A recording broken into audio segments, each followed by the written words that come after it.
Just kidding. That actually isn't the build I wanted to show you guys. It is this one, not Pepsi, but it's this build. And I teased it a few times on Twitter. I showed you guys a front picture, one from behind, also threw it up on Instagram, and just kind of wanted to experiment again with AMD. I remember switching in this video right here to the Ryzen 7 1700, 1700X actually. They're basically the same CPU. So 8 cores, 16 threads. That was the Summit Ridge architecture, 14 nanometers. And I remember getting to about 4 gigahertz on a custom loop like this. And I was a little disappointed. I expected to get a little higher than that. But it's good enough, right? For video editing, 8 cores is more than plenty. Simultaneous multi-threading, all the good stuff also on board. And that's exactly what we get here, just with the step up in the right direction from both a voltage management perspective as well as an XMP perspective. We can actually run XMP profile on the Ryzen 7 2700X with this, random kit of Nighthawk DDR4 RGB modules from Team Group. These are not, designed specifically for Ryzen platforms, but XMP profile, 3000 megahertz, no problem here. So we got 16 gigs. I might upgrade to 32 eventually. That might benefit us just a little bit in the video editing side of things. And then we have a GTX 1080 down here, which is good for CUDA acceleration, gaming, all the works. I think it's a very well balanced system, considering this is maybe a $400 to $500 graphics card, maybe a $300, a little less than that in some cases, CPU, and then 16 gigs of RAM. Of course, the custom cooling is definitely overkill, but this is an art for me at this point. So the PC you saw at the beginning of this video was actually an i9-7980XE build with 2 GTX 1080s in it, not one like here. So I've definitely, dumbed things down a bit, so to speak, not to say that this isn't a powerful machine. This will game just fine, it will video edit just fine, as we'll show you here shortly. But I was having issues, particularly when it came to games with the i9 platform, and I'm not sure if it had to do with the CPU architecture, the latencies involved between cores, or if it had to do with the SLI config. I would disable SLI and still experience quite a bit of chop when I was playing games like PUBG. I usually play 1 or 2 games for a long time, maybe 3-4 years, and then I move on to some other game that I'll play for a long time. So I commit, heavily to a certain game or two, and that's what I stick with.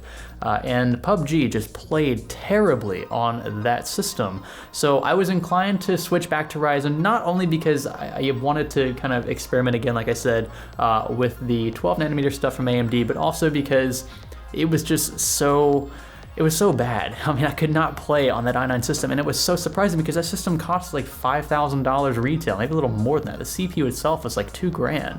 But a single GTX 1080 is really all I need for the resolution in which I game, 3440 by 1440 at around 100 hertz, and that's more or less going to fall on the CPU side of things for the higher refresh rate, and 8 cores is more than enough for that. If you want to stream, you can also do that on this system. I don't expect you to just want to go out and build a system like this. The custom loop is definitely not necessary. This is more of an aesthetic play, but in general, this combination here, the Ryzen 7 platform with a GTX 1070 or 1080 is a very well balanced system. You can step down to the R5 series if you just want to play games, maybe some light multitasking. The R7 series though gives you the extra 2 cores, extra punch when it comes to streaming, 2 added workloads, virtual machines.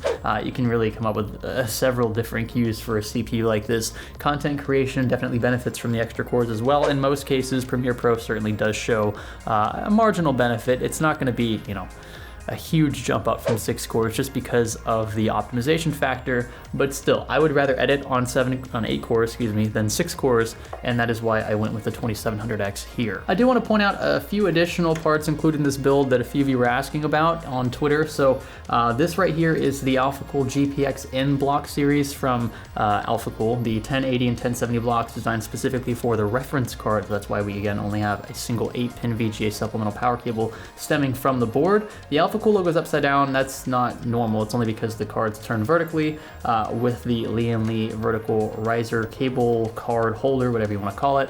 And the deltas between having this card sit like this via the riser cable and just being plugged straight into the motherboard are basically non-existent, which is good. That means we're not seeing a huge frame rate degradation by using the riser card, which means it's a good quality riser card. There are plenty of crap riser cards out there, so beware. Another thing, I really wish these would turn orange. They actually do when I have the system plugged in to my monitor and I can control the software. I thought I had them preset to orange to begin with, and they were before I unplugged this and put it here. But these are normally orange. If that's bugging you, I totally get it. The only thing that really should be any different color are these fans up top, and I normally have these set to white but for some reason they're purple. They might look white on camera. That's just because the camera sees slightly different colors than we do. But this is normally white up top and then all orange down here. And then we have orange fluid. This is Thermaltake fluid. This is an aluminum rad, so it's important this fluid stay Thermaltake fluid. And I have more of that discussed in this video here. And then we also have some orange dye that I just kept adding drops of until I got the color I was looking for. It's not gonna match identically to the accents on the motherboard or the RAM or the Be Quiet fans behind the reservoir, but it's close enough, and I think the color scheme, fits the bill. I also want to mention the case. This is the Lee & Lee 011 Dynamic, and I've used it 3 times now for custom loops because it still remains my favorite case to this day. I already reviewed the Dynamic, and I think it's a great collaboration between Lee & Lee and Der Bauer. Did a great job revising the original PC 011, and that again is why I've thrown 3 custom loops into this chassis thus far. So guys, let me know what you think about the case in particular. It's very well suited for water cooling. I love the water cooling support in here, and that's again another reason why I've used it so many times. But there are just so many opportunities in a space this big. I love the way it looks, and I love the way it functions, and that's the best of both worlds when it comes to PC cases. Now, after a few benchmarks with the Ryzen 7 2700X and the GTX 1080 combo, I can tell you I'm very satisfied so far with the performance. Again, this is gonna be top of the line here. It's not gonna be as good as an i7 8700K GTX 1080 combo, but it's gonna be pretty darn close, and I showed that in my original benchmarks with the R7 2700X. So again, 8 cores, simultaneous multi-threading, 4.2-ish gigahertz overclock in most cases. If you pair that with RAM that you can run an XMP profile, you're gonna have a very good system, not only from a power delivery standpoint, because the voltage tolerances on the CPU are actually really good for what they are with the new fabrication node at 12 nanometers, but also because it runs pretty cool. So the entire loop actually with the pump turned down to the lowest setting possible, and my fan curves, as you can hear now, are very quiet. The CPU only reaches about 55 degrees Celsius under full load. That's incredible. And then the graphics card reaches about 60 degrees Celsius while gaming. So that's really all I have to say at this point. Games run a lot snappier now. They're not lagging. There's no huge frame rate dip at all when I play with this system versus when I play with the i9 system. I think that has to do with the i9's architecture, not so much to do with AMD's increase in IPC, which is pretty marginal, but they did increase the voltage tolerances. The temperatures are much more stable now. And we can get a slightly higher overclock, XMP profile, overclocking memory. It's all much more doable now with the Ryzen 2nd gen stuff. So maybe something to consider. I know that the Ryzen 7 1700 is still an epic deal right now, especially when you get it for around $200. It's really hard to say no to a $200 8-core CPU that's relatively modern. But if XMP profile is a big deal to you, if you plan on running higher frequency memory, which will affect your frame rate when it comes to the Infinity Fabric and the architecture behind Summit Ridge and the newer 12 nanometer stuff, then giving the 2nd gen Ryzen 7 and Ryzen 5 CPUs a try might be in your playbook. So it's something to consider. I have both the 2700X and the 1700 linked down below. The Ryzen 7 2700 non-X, by the way, would still be a viable counterpart, although because I'm custom cooling this, I want the extra TDP headroom just in case I can get a small, marginal overclock benefit from it, maybe like another 100 or 200 megahertz. I'm gonna try for 4.4 gigahertz with this one, although I'm not sure we're gonna have the thermal headroom because this is a very slim 360 mil rad. We'll play around with it, but for now, I'm very comfortable at 4.2 gigahertz across all 8 cores. So what do you guys think about the build? I wanna hear from you in the comments below. What would you change about it? What would you keep in it? If you took this build home today, is there anything that would immediately drive you insane that you would have to change right away?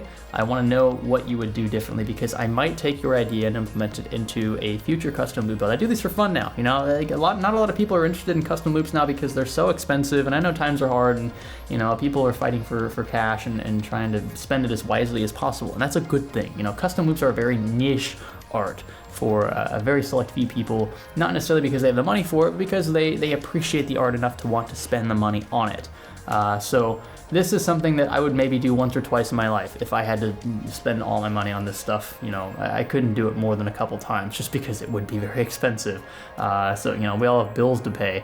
I am happy with the way this looks. I'm happy with the stuff in it. And yeah, if I wanted to build a custom loop right now out of my own pocket, then I would build something very similar to this, maybe a white theme build, just because I like white better when it comes to RGB accents and the reflections and stuff, but I wanted to change it up a bit. I wanted to go black and orange, not because I'm a Linus shill, but because I want to be different. Thumbs up if you like the video, if you like the build, dislike it if you feel the complete opposite, or if you hate everything about life. Click that red subscribe button if you haven't already, and stay tuned for more content like this. This is Science Studio. Thanks for building with us.